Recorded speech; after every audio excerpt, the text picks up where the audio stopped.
No.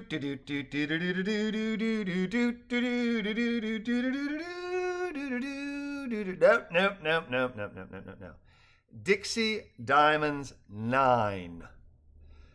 Dr. Brent C. Brency was all alather, a phrase that means he was upset to the extreme.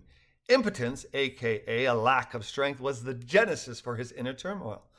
As stated earlier, though cunning and ambitious, Brency's deck was more than a few cards shy of 52, and while he'd planned ahead and planted a tracker within Balloony's non-permeable membrane, a tracker by which he could track our helium-filled hero's whereabouts, he had no way of knowing what Balloony was doing way up there in the wilds of northern Australia unless Balloony deigned to telepath him, something his creation had not done in the nearly 19 months of squeezing itself so flat as to be able to not only escape the barred cage in which Brency had placed it, but also flat enough to squeeze between the 15-millimeter gap between the floor of Brency's laboratory and to then merely wait in hiding until Dr. B opened the front door and Balloony was able to fly away while mentally screaming bye-bye to his evil, selfish creator and former captor. "I've had enough of this," Brency said aloud.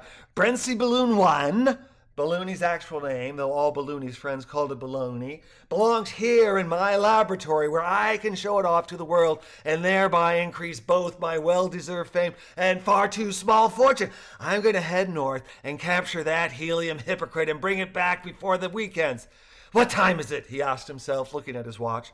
6:15. "Hey, slave," he said into the air. "How far is it to Dixie, Queensland?"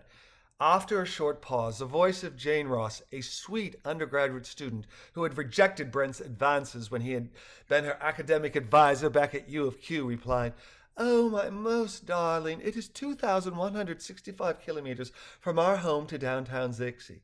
"And how long will it take to get there via the Brency copter?" There was a discernible pause between Brency's question and his electronic assistant Jane's ever-saccharine answer. "Based upon current wind speed and direction and the Brency copter's ability to average 144 kph, the trip will take approximately 14 hours, 57 minutes, and 22 seconds. How else can I help you, apple of my eye?" Saccharin with an E at the end should not be confused with the artificial sweetener saccharin. Saccharin with the final E means excessively sweet or sentimental, while the artificial sweetener saccharin, also called saccharin benzosulfamide or E954, used in saccharin sodium or saccharin calcium forms, is a non-nutritive artificial sweetener.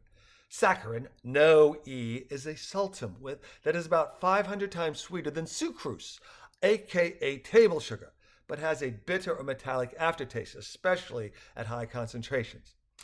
Saccharin's history dates back to 1879 when Johns Hopkins University published chemist Ira Remsen and Konstantin Falberg's findings.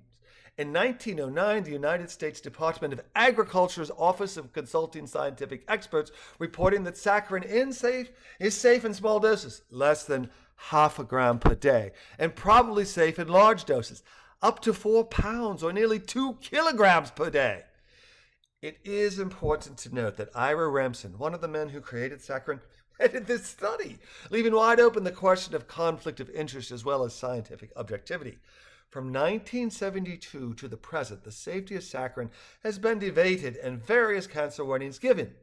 As our story takes place, the United States Food and Drug Administration is working on a definitive study to determine if saccharin causes cancer, and if so, whether it should be banned.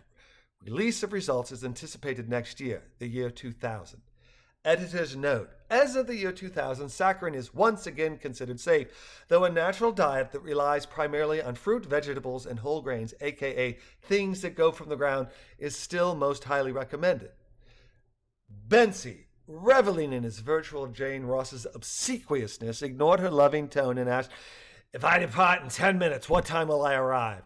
"Your arrival should be 20:20 or 8:20 p.m., plus or minus 1% or 8 minutes and 40 seconds, my beloved." 20:20, eh? Brency said with a smile. "Just like my foresight. Slave, prepare the Brency copter. We're heading north by northwest in 5 minutes." "Preparing the Brency copter," Jane Ross replied sweetly.